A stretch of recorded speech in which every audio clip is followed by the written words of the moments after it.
My colleague Kim Burney is going to be monitoring the questions and chat room. If there are any really cogent questions, she'll interrupt me, but for the most part, we'll probably save the questions until the end. This should be about a 60-minute webinar.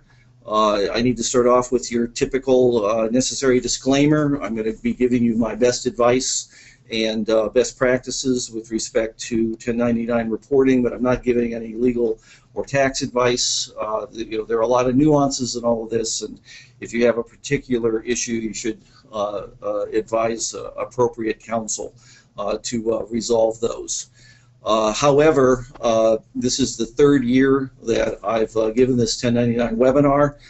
The first time we had 20 participants, the second time 70, and today we have 113 signed up, which many of you are repeat participants, which means either you didn't learn anything a year ago or you have forgotten it all. And let's go over the materials again.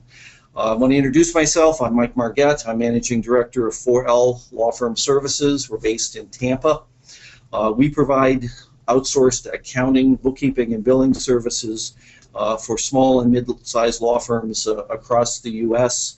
Our clients range in size from 5 lawyers to almost 20, and I'm happy to say that we're going to be adding a law firm with 30 lawyers to our stable of clients come February, which is a very exciting opportunity, and we look forward to working with this new firm.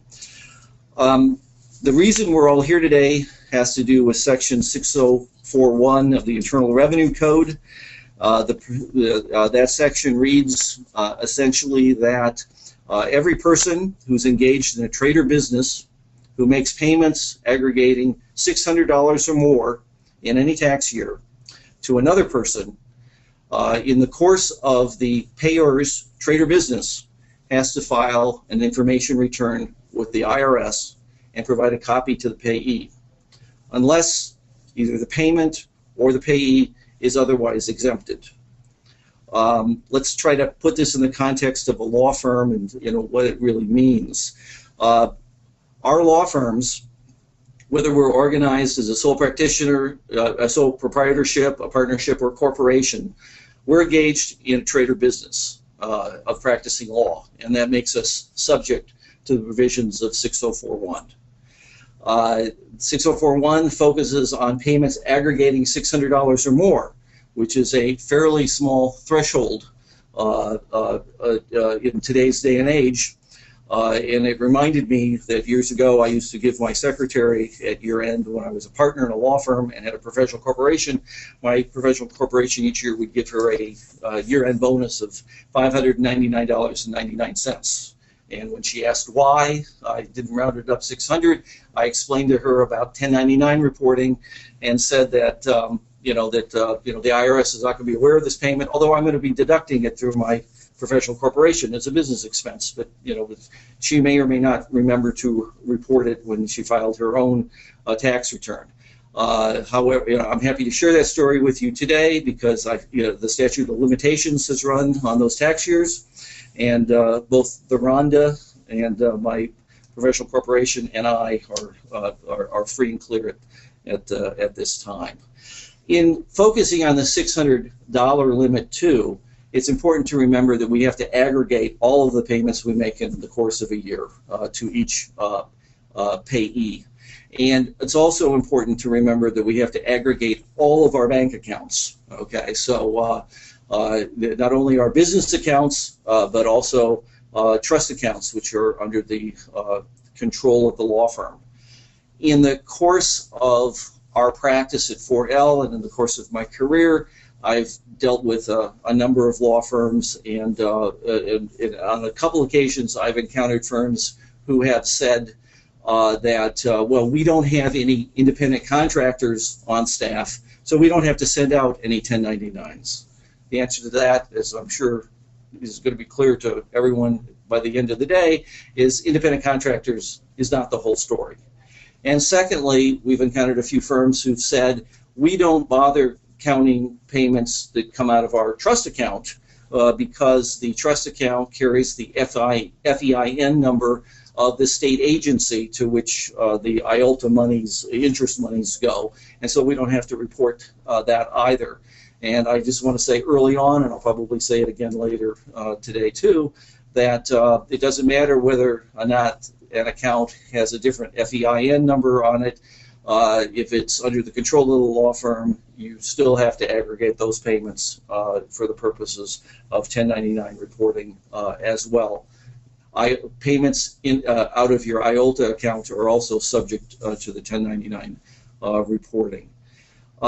Payments are not payable, or do not need to be reported if the payment isn't made in the trade or business of our firm, and that's a nuance that goes to the discussion of services, and we'll mention and some other type of payments which we'll mention later on.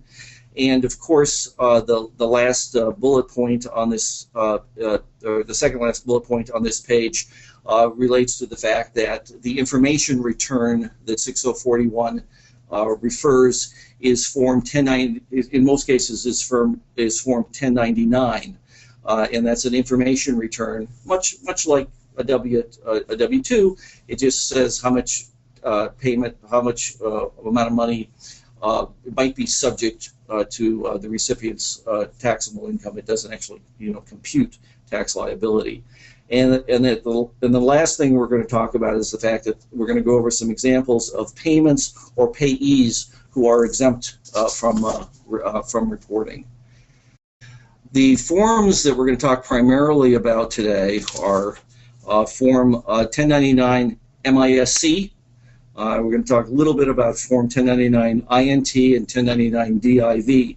In some cases, depending on whether or not your firm has a significant real estate practice, you may also have to deal with Form 1099-S, which relates to real estate transactions.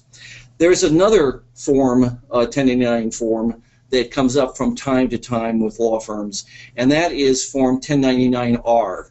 And I wanted to say from the outset that 1099-R most likely you will not deal with in your work inside the law firm. 1099-R is reserved for reporting purposes by qualified retirement plans.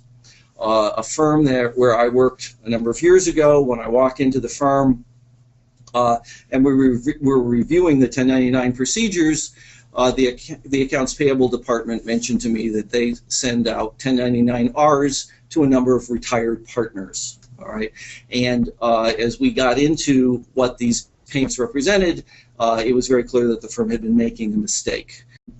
1099-R, as I said, are issued by qualified retirement plans, and I rather doubt any of you are doing the reporting and actually doing the administration of your qualified retirement plans. However, it's not unusual that a number of firms may have a type of retirement payment that they might be giving to retired or withdrawn partners, a type of salary continuation, a draw continuation, type of program where they're getting X number of $100 or $1,000 a month as a result of having been with the firm and withdrawing, and so forth. The partners who receive this money would prefer to have that reported on Form 1099-R because payments on 1099-R are not subject to self-employment tax reporting. But again, the type of payments that you're making, even though the firm may call it a retirement plan, under the IRS code, it's a non-qualified retirement plan. And non-qualified payments relating to a non-qualified retirement plan are reported on 1099 MISC, not on Form 1099-R. We got into a big argument with a number of our retired partners, but unfortunately they were wrong and I was right. And I wanted to share that story with you as well. Another form that you need to be familiar with is Form W-9. W-9 is an IRS form that I'm sure you're all familiar with, which you send out to payors in order to get the information necessary to report, to provide the 1099 reporting. It requests the name of the federal tax classification number, the mailing address, the Social Security or tax ID number of the entity, and so forth. And when you send those out to payors, they send it back to you, and they mark on it what is their tax classification. And I have here like 9 examples that they have options or boxes to fill out, which again is information that will be very important to us later in the discussion.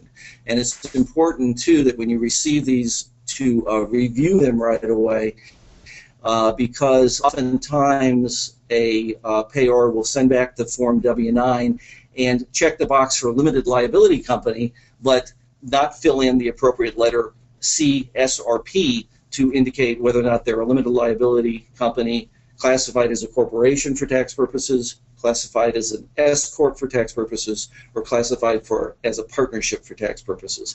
And this is important that you have, and what you would have received if they don't include that letter is you've got an incomplete form. With 1099 reporting, the thresholds are not simply $600. And I need to clarify that right now. 1099 reporting for interest payments is $10 or more. And again, here's where another time I mentioned the IOLTA accounts. If you have in trust accounts, if you have an IOLTA account, there's no 1099 reporting required, because the interest on the IOLTA accounts goes to a state agency and so forth. And rest easy that we don't have to do the 1099 DIV, okay, with respect to that accounts, but we may have to report on with respect to other aspects of the transactions that go through the IOLTA accounts. A number of firms also have other types of trust accounts where the money is not IOLTA, okay, but rather the money is held for the benefit of a client, and as interest is earned each month, it's credited to the client's account or sub-account within your non-IOLTA trust account. Again, any interest earned by any client on money in a non-IOLTA account, if it's more than $10, if it's $10 or more for a year, must be reported on Form 1099 INT. This is something, again, too, that a number of firms seem to overlook in my experience. And finally, with respect to interest, there's oftentimes so-called interest payments to partners or members of law firms that are limited liability companies classified as partnerships and whatnot. When interest is paid on a capital account to a partner, it is not interest for the purposes of the tax law, but rather it's another payment that is reportable not on 1099 but on Form K1. Okay, so partners typically do not receive a K1 for their share of their draws and bonus compensation and so forth, and a separate 1099 for their interest payments. It's all reported on Form K1. Dividend payments, if your firm is a corporation and pays dividends to shareholder and employees, obviously the shareholder employee is going to be receiving a W-2, but they also receive, and this is again, an exception from the partnership side, but a shareholder employee will receive a W-2 related to salary earned and will receive a 1099 DIV with respect to any dividends received of $10 or more with respect to their stock held in the law firm. All other payments aggregating more of $600 or more do become reportable, provided that the payee is not somehow exempt, or the type of payment to that payee is not somehow exempt. And we're going to go into that discussion next. Exempt payees include credit card merchants. If you really want to make 1099 reporting go away and not be a problem for you, every January, process all of your payments via credit card, okay, because the credit card merchant takes care of that for you. Back when Obamacare was passed, there was a provision that all payments, they were taking the $600 limit away, and that all payments by any business would have to be reported on Form 1099. And people on the sidelines cheering for that were the banks and the credit card merchants, because they anticipated that people would seek out credit cards for making payments in order to avoid the paperwork associated with 1099 reporting. Another group of payees that you do not have to do 1099 reporting on is payments to federal, state, or local governments. Okay, they're exempt. So as you identify those payees in reviewing your information for the year, just cross those off. Payments to your partners and employees obviously are not reported on Form 1099 because they're reported elsewhere, okay, in Form W-2 if they're employees, or K-1 if they happen to be partners. And the same thing with reimbursements that you make to your partners, to your employees, or even third parties where you reimburse them for some type of expense. An example might be law students coming to interview, who then send their expenses for their airfare and hotel bills and meals to the law firm. Okay, because they're providing real-time receipts, substantiated receipts, no 1099 reporting is required, because it's merely a reimbursement, provided, of course, that you have to provide the receipts, and provided that the payee isn't providing services, and we'll talk a little bit about services later on as well. And finally, there's another large group of payees for which you do not have to do 1099 reporting, and that is payments to C corporations, S corporations, trusts and estates, limited liability companies who have told you on Form W-9 that they are taxed as either a C corporation or S corporation, and of course any other entities that happen to be exempt. All right. However, there is an additional caveat to that this with respect to being a corporate type entity does not apply to medical and healthcare providers or to legal services providers. Okay, so a doctor that happens to be a professional corporation, another law firm, regardless of whether it's identified as Inc., PA, or PC, is still subject to 1099 reporting. So let's just kind of review for just a second to see where we stand on everything. Okay, we've talked about interest reporting and 1099 INT. We've talked about dividends in 1099 DIV. We've talked about certain types of payees that you don't have to do reporting to. Okay, and also so that leaves us simply with looking at a smaller universe of all your payees, and those are people who are entities who receive $600 or more and are either individuals, sole proprietorships, partnerships, or LLCs who've elected to be taxed like a partnership. Any entity like that to whom your firm has paid rent, okay, again, $600 or more, not otherwise exempt, the rent payments are reported on Form 1099 MISC on Box 1. It says very clearly on the front that those are for rent payments.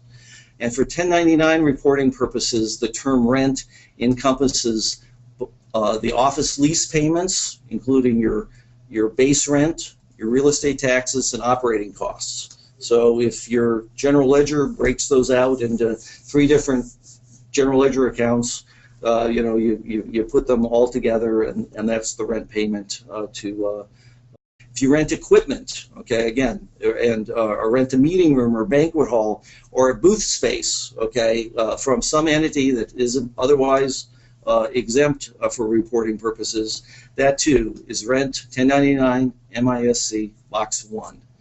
For some reason, renting a storage facility space off-site, a storage facility isn't included, and I can't really explain why that's excluded. That is excluded, but it's just something that I picked up, in my reading.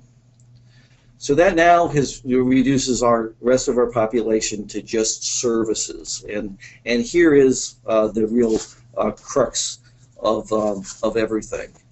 For 1099 reporting services, reporting purposes, something is a service if there's labor or work effort or some kind of creative effort that is provided by the payee. This will include people, I've got some, examples here. It's, independent contractors, obviously. It's a broker, who gets a commission from the law firm for placing your insurance or real estate. It's consultants, it's expert witnesses. It's a caterer, okay, who serves food or serves at an event that you might have in your firm, and the distinction here is very fine, I think, for most of us to understand. But I've dealt with this a lot of times, and here's the distinction. I mean, if you call the neighborhood deli and ask them to prepare some sandwiches for you and deliver them to the office, okay, that's not a service. So forth.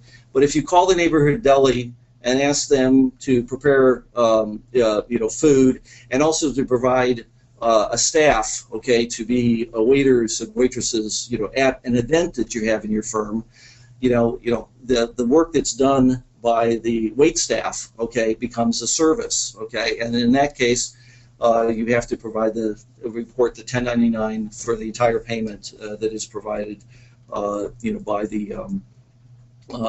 the caterer. Advertising type expenses where there's design services involved, an honorarium that you might give a speaker who comes to talk at your firm retreat, needs to be, included, for 1099 reporting purposes, including the cost, of any transportation costs and whatnot too. Depending on whether or not the person, gave you, receipts for the transportation, bills. Office services where design services are provided, office supplies, that is. And I've already gone through the example of retired partners. To try to clarify this, I've got 4 examples on page 4 of the handout. And let's just advance here. The first example, is a situation where the firm purchases supplies, parts, materials from a vendor who's not otherwise exempted. Okay, no 1099 reporting is required if there are no services, involved in this. And I've already suggested delivery services alone are not enough. And also simply taking your firm logo and applying it, to business cards and whatnot, is not a service. Many of our purchases and so forth do not involve services. So even if they go to, even if the payment is made to a sole proprietorship, because there's no service involved, there's no need to do the 1099 reporting. In example 2, I use the situation where your firm is placing an ad, okay, in a publication and whatnot. The ad by itself, would not involve services, but if the creative department, okay, of the magazine is involved in putting together the ad, doing all of the layout work and and so forth, if that vendor is not otherwise exempt because of these creative services are involved, 1099 reporting, is required. Example 3, I thought was kind of interesting, so I kind of worked it through. But Here's an example where the firm decides it's going to do a brochure, and it hires a creative person who has not incorporated her business, designs the brochure, arranged for its printing, and so forth, and receives a fee of $10,000 for doing all of this kind of work for us. All right, because again, the person's not exempt from 1099 reporting because of the nature of the entity. Okay, it would be required to report the amount paid on Form 1099 MISC. That's the example in year 1. But in year 2, if you call up that same designer and say, I want another 1,000 copies of my brochure reprinted, okay, in year 2, because no new design services are being provided and so forth, the payment in year 2, would not need to be reported on Form 1099 because no services, are involved. Example 4 goes to the type of situation where both parts and labor involved in are involved. Oftentimes, you take your car to be serviced, and you come back to the dealer, and they tell you, you owe $500 for labor and $1,000 for parts. Please, pay us $1,500. Okay, think about that as I go through this example.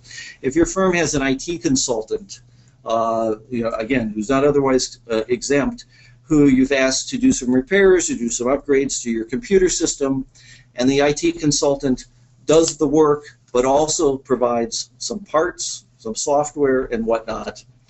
As a technical matter, both the labor and the materials are subject to 1099 reporting. Now, if you've got a big heart, okay, you can go in and bifurcate, the payments, and say that the labor was X amount, okay, and the materials and supplies was Y amount, and the consultant provided me receipts, okay, for all of these expenditures.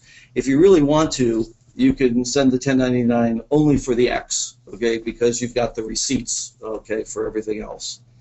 As a practical matter, I've never done it that way, all right, and I think that in my experience, I've only had one vendor who never complained, and the vendor complained until I pointed out the fact that the vendor had the right to expense the cost of the supplies and so forth on his own tax return, okay, so that he would be netted out anyway, and so forth, and and the problem went away.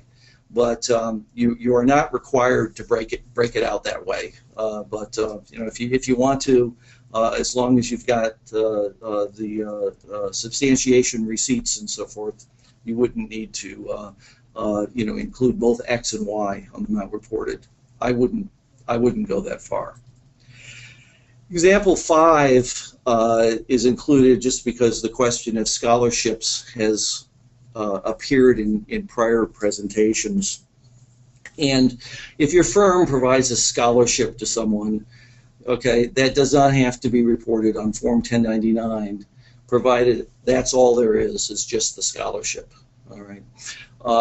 I would advise firms, not to give scholarships to the sons and daughters of partners or employees, because under the constructive receipt rules, okay, it could be construed to be income to the partner or employee. And secondly, although you might want to give a summer job to the scholarship winner as well, the idea about giving a summer job and then the scholarship on top of it would muddy the waters, and and possibly suggest for your recipient that the IRS could take the position that the scholarship was part of the compensation, and so forth. So again, I would suggest that you don't give part-time jobs to scholarship recipients, even if they happen to be stars of your favorite college football team. That pretty much sums up the general rules, okay, with respect to the typical vendors that your firm deals with on a day-to-day basis. Medical and healthcare providers, however, there's some special rules for that. As I've mentioned before, just because a hospital or a doctor is not necessary, you might be an exempt exempt. Let me step back. We'll have to edit this out. Exempt organizations trump everything else. Okay, so if the hospital is a charity, and so forth, there's no 1099 reporting required. However, if the health service provider is a corporation, all right, and so forth, they're not exempt, under my paragraph, 2B examples, before. If the health service provider, a doctor for instance, is providing expert testimony or evaluates a client, for whatever reason, say if you've got a plaintiff's practice, then 1099 reporting is required because a service is being provided, and it's a service is being provided in connection with your law firm's trade or business. However, if the medical service provider is simply providing medical records, you're subpoenaing the former records, and there's a cost associated with the copying of the records and whatnot. That's not a service, okay, and 1099 reporting would not be required.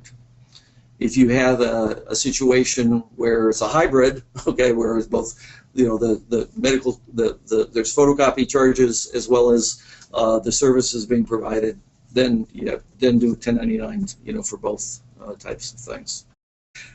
The rules with respect to law firms is what's left here now, and this is really kind of complicated.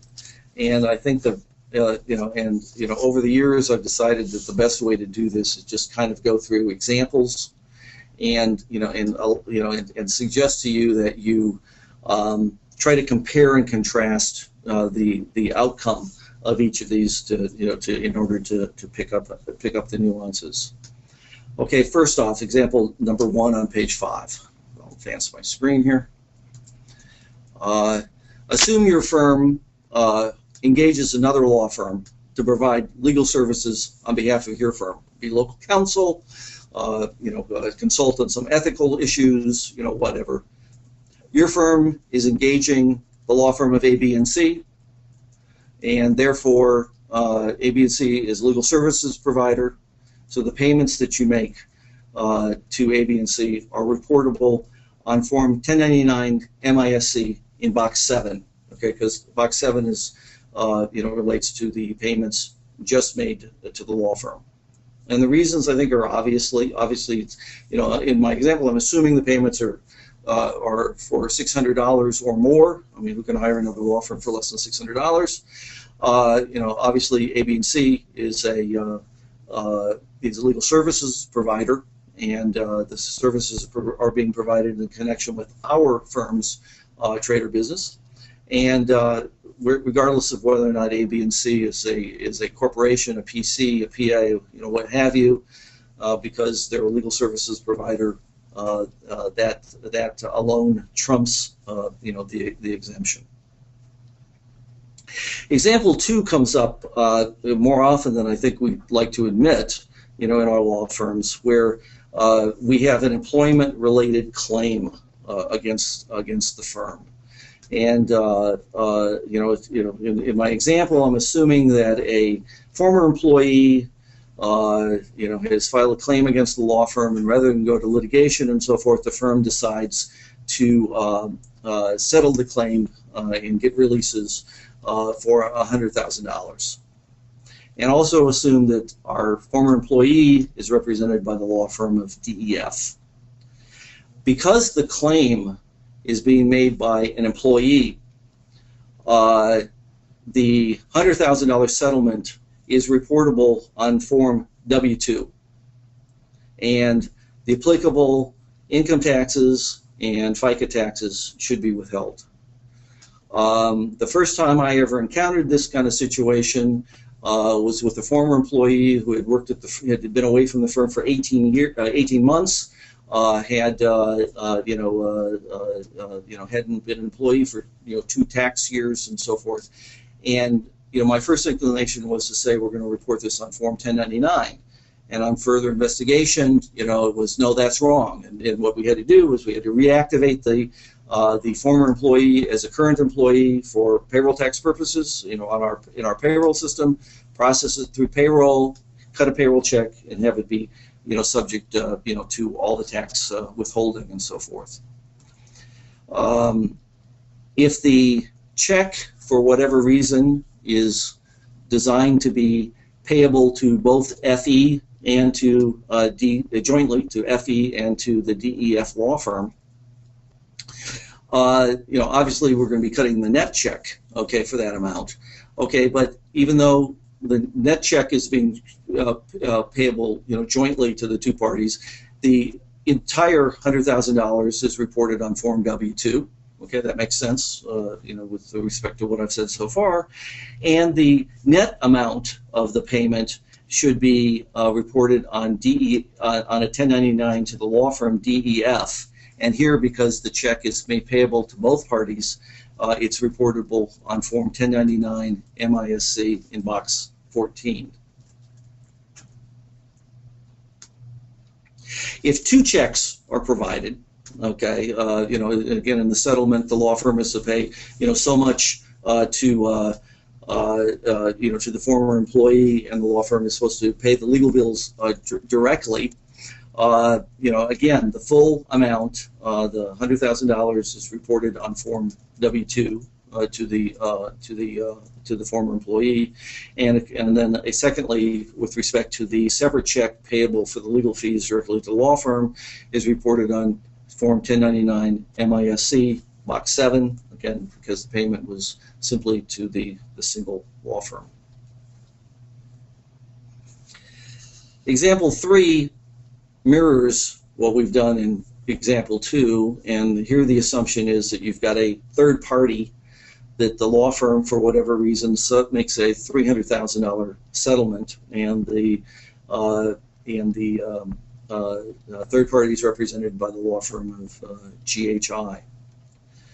If the full amount of the settlement is paid to 3P, then of course we're going to issue a 1099 to 3P for the whole $300,000, and again it's 1099 MISC in box 3. Alternatively, if part of the settlement, is that the check is to be written jointly to 3P and GHI, then your firm is required to report the $300,000 payment on 2 separate 1099s. The first, the total $300,000 is reportable for 3P, the other party, on 1099 MISC in box 3, and the whole $300,000 is also reportable on a 1099 to the law firm of GHI. All right, and again, because it's written to 2 parties, box 14, not box 3, for the law firm, is appropriate. If separate checks are written to 3P and GHI, then your law firm is required to report the sum of the 2 checks, the whole $300,000, on 1099 to MISC, okay, because that's for whom the settlement was made, and the amount whatever the amount of the legal fees gets reported on a separate 1099 that goes to the GHI law firm.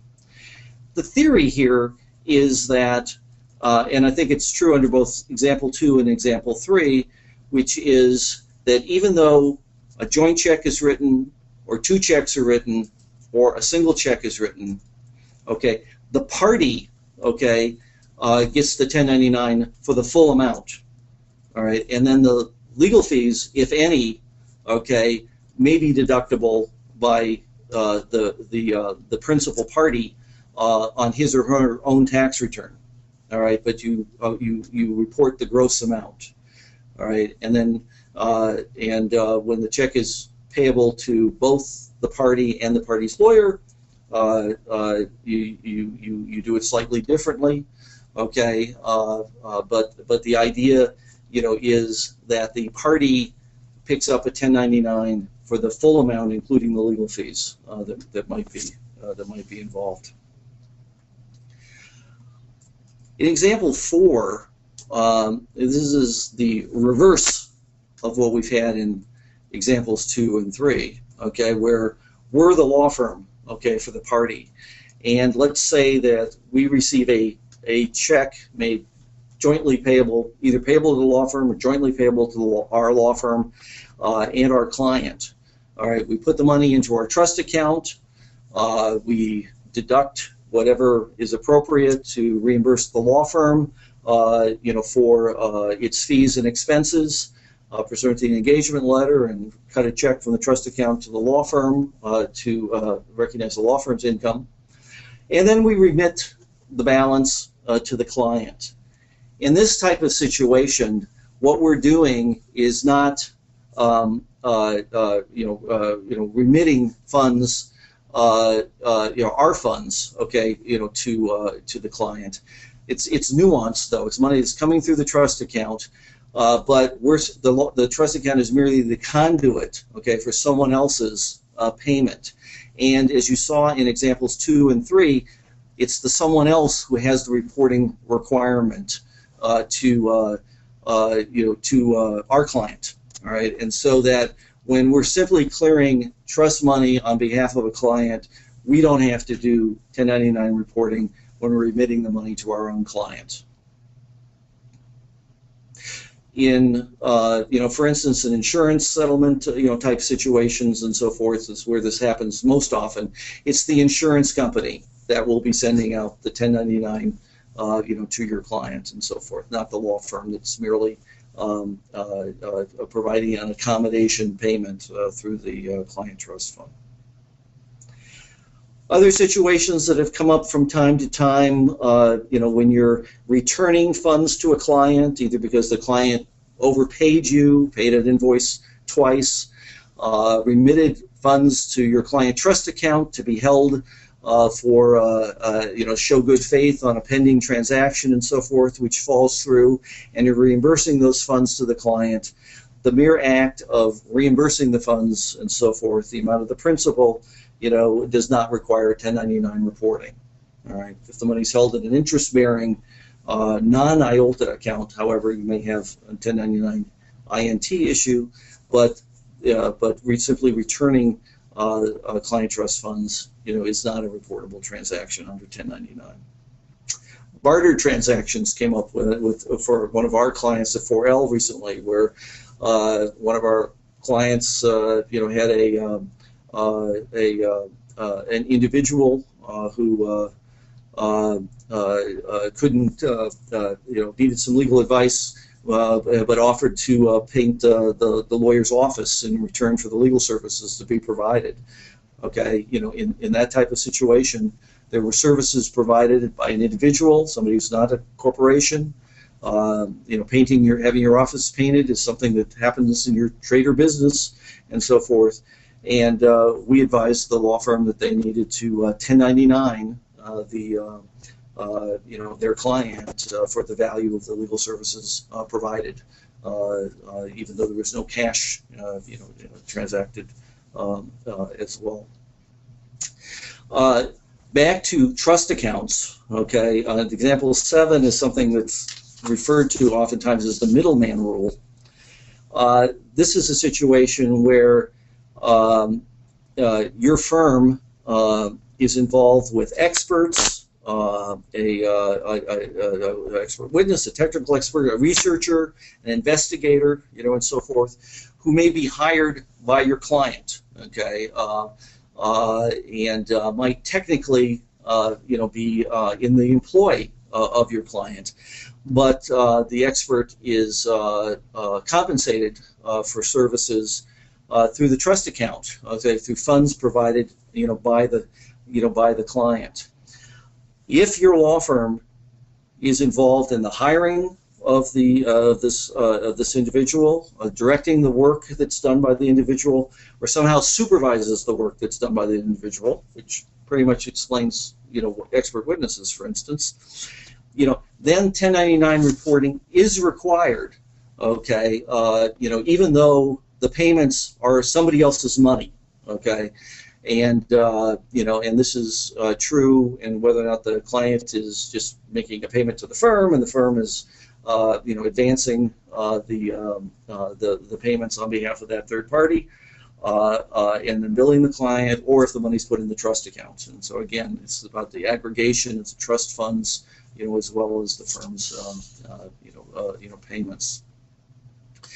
Another thing that happens oftentimes with client trust account transactions deals with lien holders, and most oftentimes, this occurs in situations where you have a plaintiff's practice and a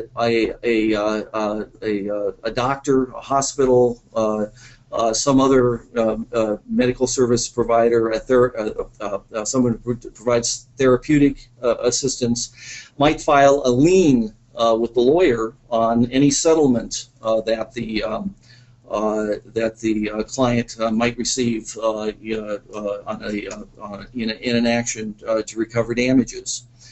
When the law firm receives a settlement, say from an insurance company, and the law firm takes its cut, then the next monies have to go to satisfy lien holders.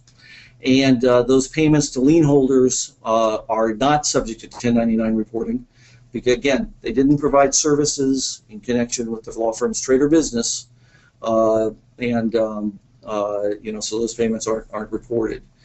The waters might get muddied somewhat if a doctor provided services and then later becomes an expert, okay, and receives both payments as an expert witness and for having provided prior services and so forth, subject to liens, and whatnot.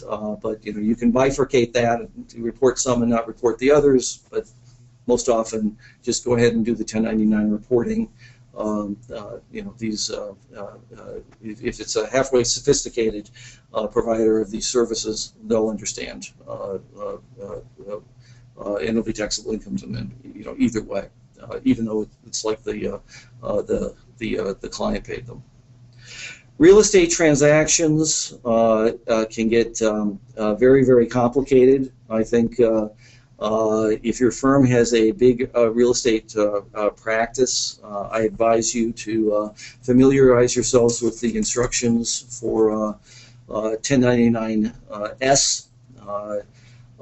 It's generally, as I put in the memo here, it's the person responsible for closing the transaction, has to do the reporting. In most instances, there's a title insurance company or mortgage lender who will do this instead.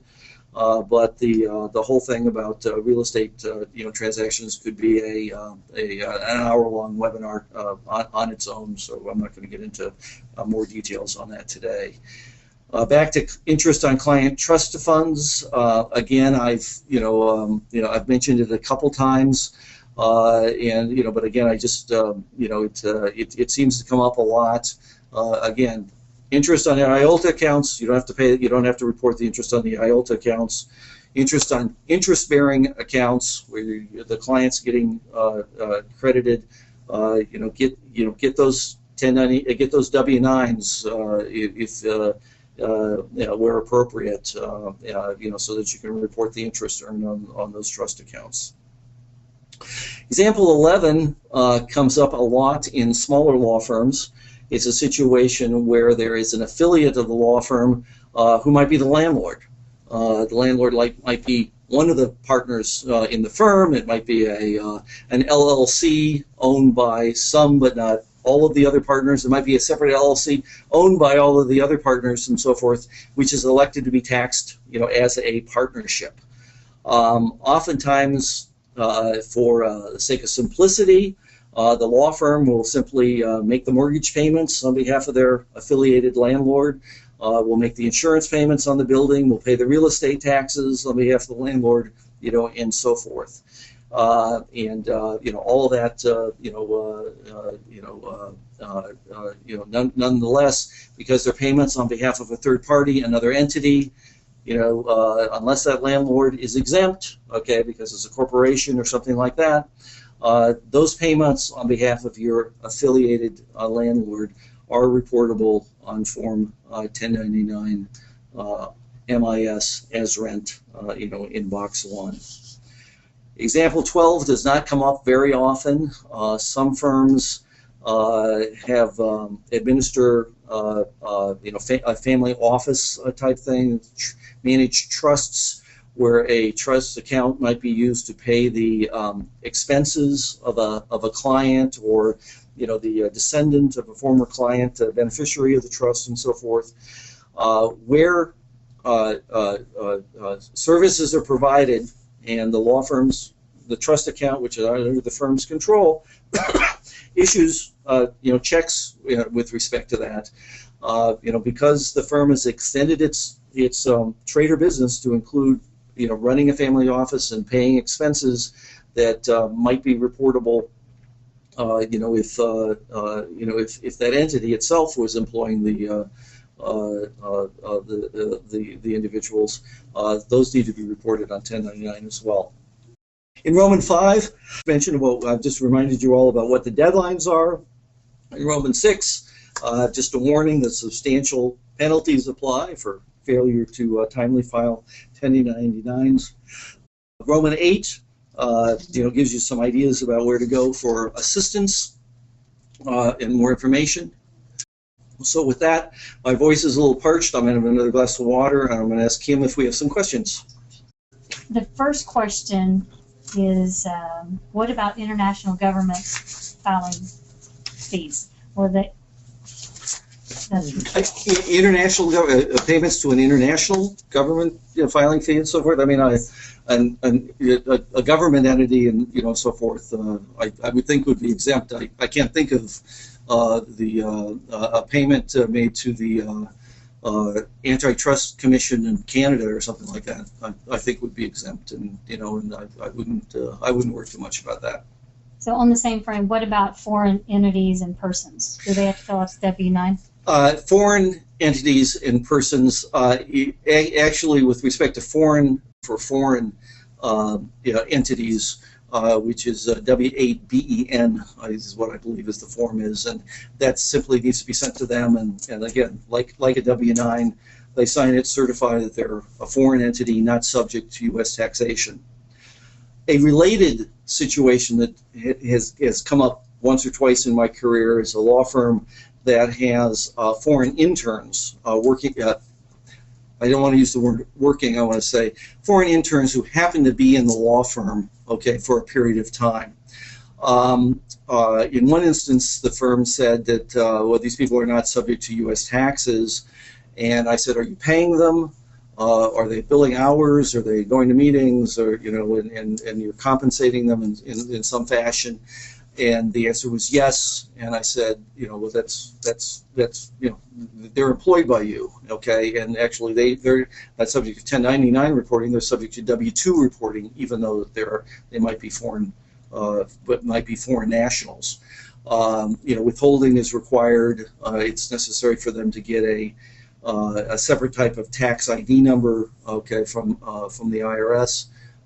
For these purposes and so forth. And the idea about calling them stipends or something other than salary just is not correct. And the withholding is required, and what their tax liability might be is subject to a whole different type of discussion.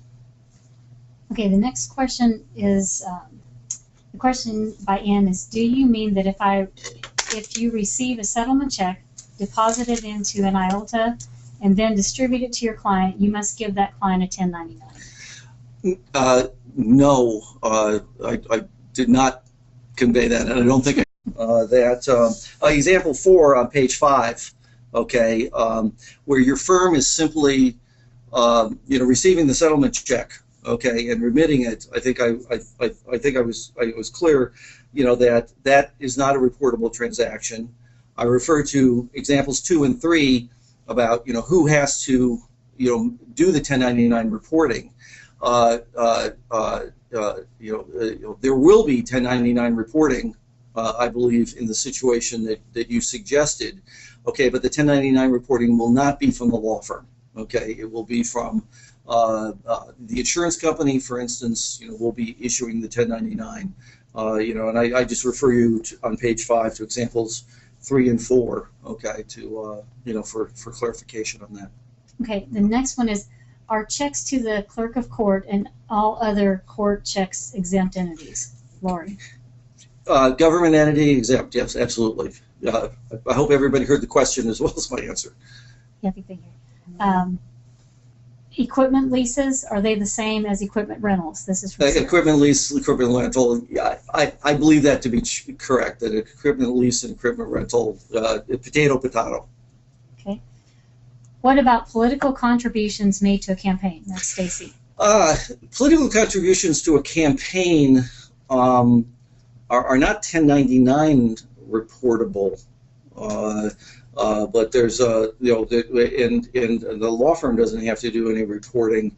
If your firm has a PAC, okay, there are a lot of other types of reporting requirements. But a payment, from the law firm to somebody's campaign or to a political action committee itself is not reportable by the payor, the law firm payor.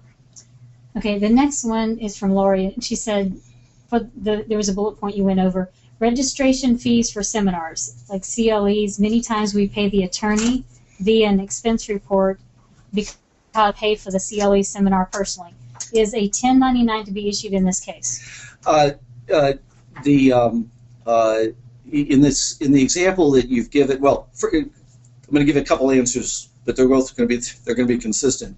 I'm not really aware of any CLE kind of programs and so forth that aren't run by an entity that would be a corporation, and so forth. So you've got to remember that the whole issue about exempt payees in paragraph 2B applies. So I mean, if the seminar is run by West or Thompson or ICL or somebody like that, or the state bar, okay, chances are those are going to be exempt. Okay, that's one thing. Second thing is, in your example, you're reimbursing the lawyer who probably wants to pay it on his own personal credit card, so that the lawyer can get the points associated with it, and and so forth. Again, you've got reimbursed.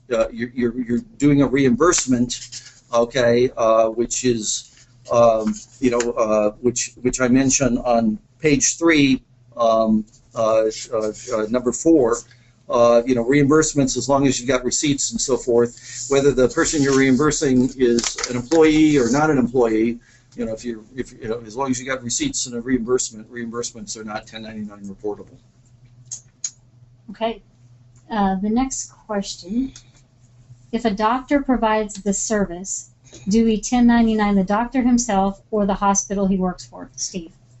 Steve, it's the payee, okay, that is the issue here. So if you're paying the doctor, it's the doctor. If you're paying the doctor's employer, it's the doctor's employer that's a 1099. The same thing is if you hire Mike Marget to provide some legal advice, which I don't do, by the way, and I send you a bill, okay, from Michael R. Marget LLC. Okay, you're going to be doing the reporting to Michael Marget LLC, not to Mike Marget the individual. Okay. Here's a question from Michelle. How is it done in Orion when you have to issue a 1099 to 2 separate parties when one check is issued with different boxes checked on the 1099? Okay, with respect to the Orion users, and so forth, if you go to the Orion website or send me an email, I don't have the link handy, I'll send you the link. Orion has got 4 little 5-minute videos, okay, that take you through this process and so forth. I have to admit that I haven't viewed the 4 videos, but I'd send you in that direction. If that doesn't answer your question, email me again and I'll get the answer for you. Okay, but a lot of when you go through the Orion process, there's there are ways to opt out of the information in order to do this extra reporting for you. And again, it's complicated. There's no two ways about it, but but it can be handled. So Debbie has a question. It was respect to one of the sections on rent. If you pay for on-site storage as part of lease payment, is that reportable? Well, if you're paying again on-site storage, I'm not sure of the example. I mean, if you're paying your landlord, okay, for your office suites on the 10th and 11th floor of a building, and you're paying them separately for some extra space, in the sub basement, okay, and so forth.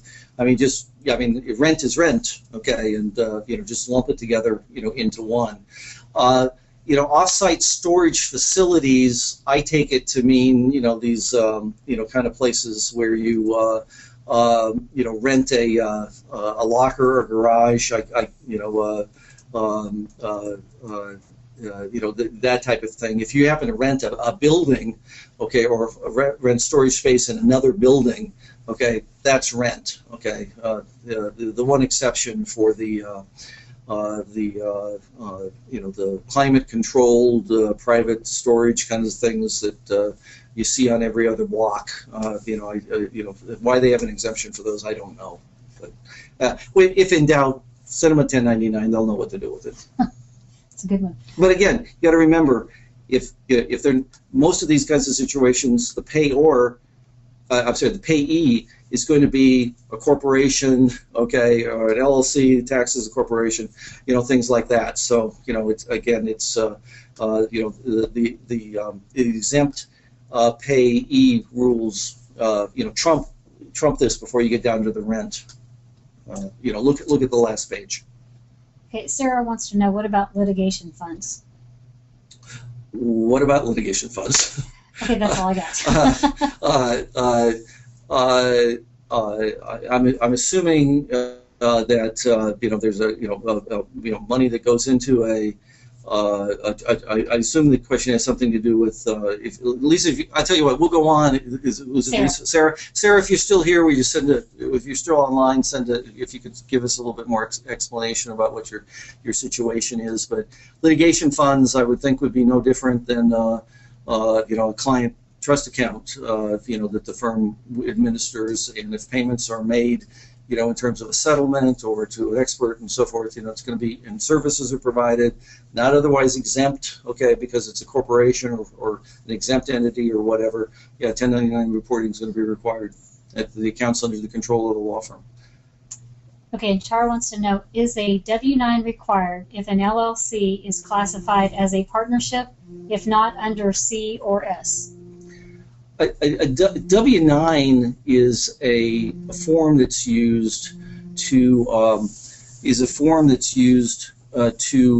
obtain information, okay, from somebody from a payee, and most people will advise you that you should get a W-9 for. I'm surprised this didn't come up in a different context, but you should get a W-9 for everybody they make payments to. All right, and I'm sure there are people who are going to tell you you're going to do that. I mean, however. She meant a 1099. A 1099. Yeah, she just sent another note. Yes. If you go to section on page 3, okay,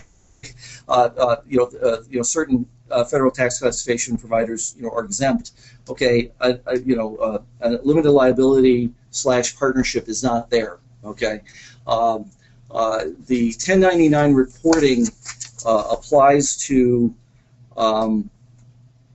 companies that you've identified that are sole proprietorships, partnerships, or limited liability companies who've elected to be taxed like a partnership.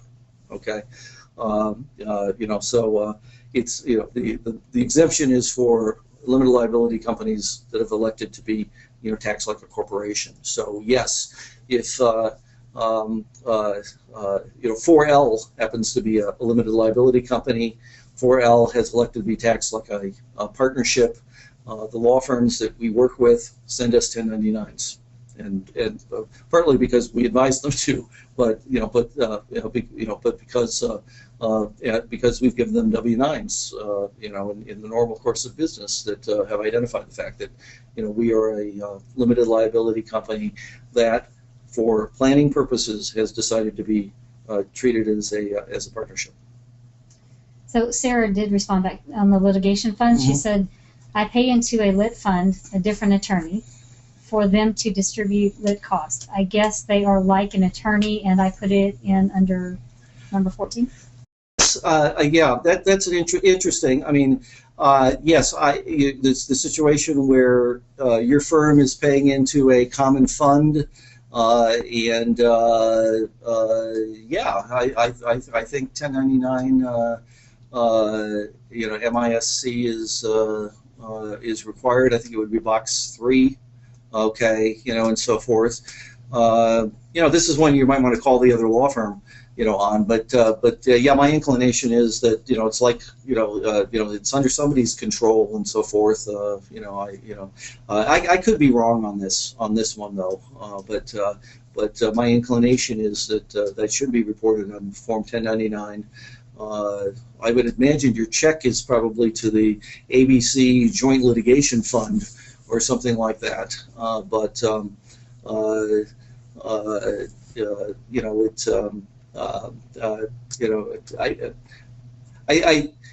My inclination would be send the 1099, okay, or give them a call and just say, hey, do you expect to get 1099 from me? And if not, explain to me why I shouldn't have to send you 1099. Okay, put the onus on them. Carol wants to know, do you have to send a 1099 to title companies? Again, to a title company, I think the answer would be yes, except that I would think in most cases you're not going to find a title company that is a partnership, limited liability company, taxed like a partnership, or sole proprietor. Okay, so I think that again the exemption, the payee exemption, is probably going to trump that type of thing. But again, most famous title companies, would be in the context of 1099-S, okay, which I really didn't cover, okay, but I think you're pretty safe, to say the answer is no, unless there's some kind of nuance with respect to 1099-S, and I'm just going to have to ask you to take a look there. What is meant by transportation cost that would be 1099able? That's a good one. I had to think about this before I included it and so forth. But it would be a situation where you hire your neighbor to fly you to Grand Forks, Nebraska, okay, or you fly to Omaha, okay, and your only way to get to Grand Forks is to get a private pilot, okay, who is not a corporation, okay, and so forth, and you're going to give the guy, money for, services and gas, and and whatnot.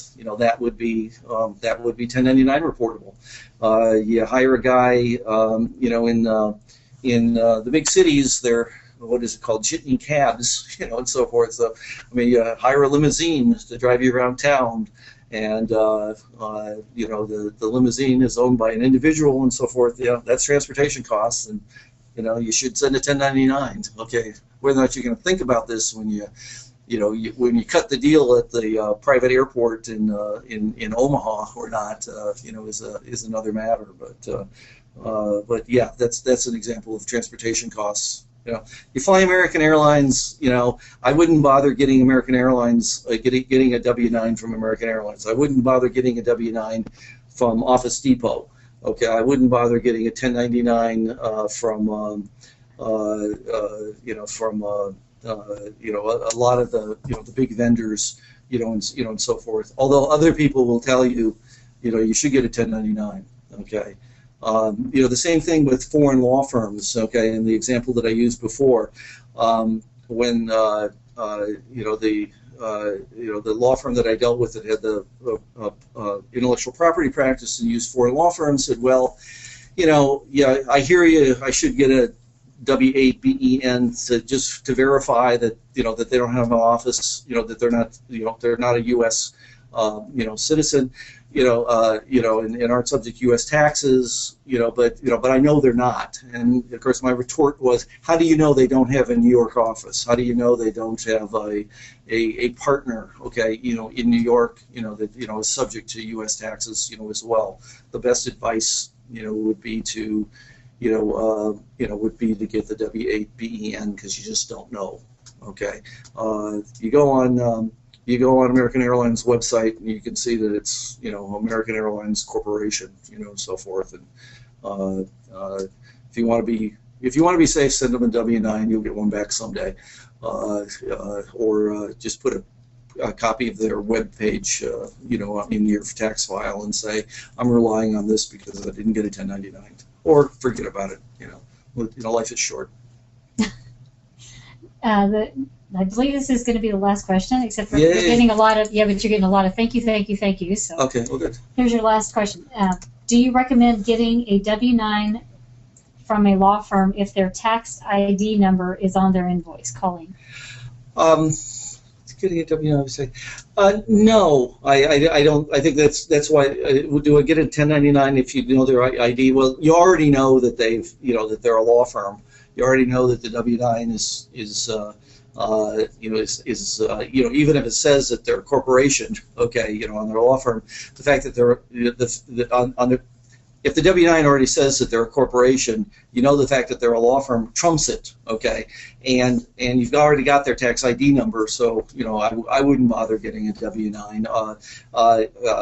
In my years when I was with law firms, an awful lot of clients asked for W-9s, and we were happy to supply them, but we just we had a whole stack of them in the accounts payable department that I signed in advance, and they were PDF'd off to the firm, and a copy sent by mail, but it just I wouldn't trouble yourself. You've got the tax ID number, so you know what to do. So. There's one more. One more. Actually, two more. Okay. Two more. What is the basic rule when to use box 14 for the law firms? If you use box 7 instead, is that a big deal? Box 14 relates to is used when it's I can't remember the technical term for it, but it's the aggregate check. Okay, box 14 is when the check is paid jointly payable to the law firm and the law firm's client. I'm surprised no one's asked a question about what do we do with all of the 1099s that we get as a law firm. And the answer is usually we put them in a stack and we save them for a few years. But the difference is supposed to be with when a big amount is in box 14, it's a signal to the law firm and to the IRS that not all this money is the law firm's. Okay. Whereas if the payment is in the other box, it's suggested that the whole amount is for the law firm. Okay. But if you get the boxes mixed up, I don't think too many people are going to call you on it. But box 14, is generally limited to these aggregate payments, where the payment is both to the law firm and to the law firm's client, to another party.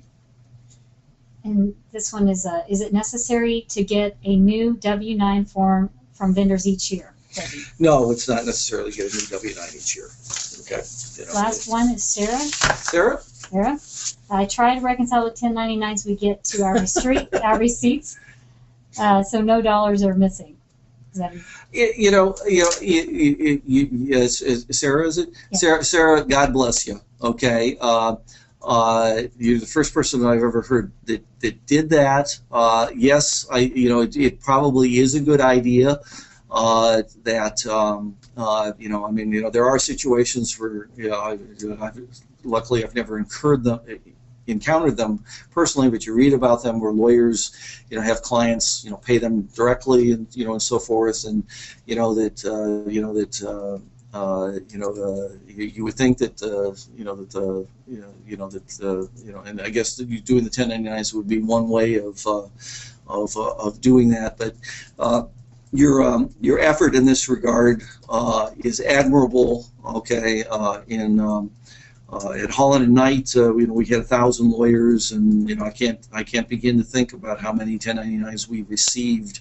And the process of reconciling those would be very, very difficult. Sometimes payments cross tax years, so that the client pays us on December 31st, but we don't receive the payment until January 4th. We have those kinds of mixed matches, and so forth. There is no requirement, okay, that you that I'm aware of, okay, and I would think that I would know. I would have encountered it, but there's no requirement that you reconcile all those kinds of things.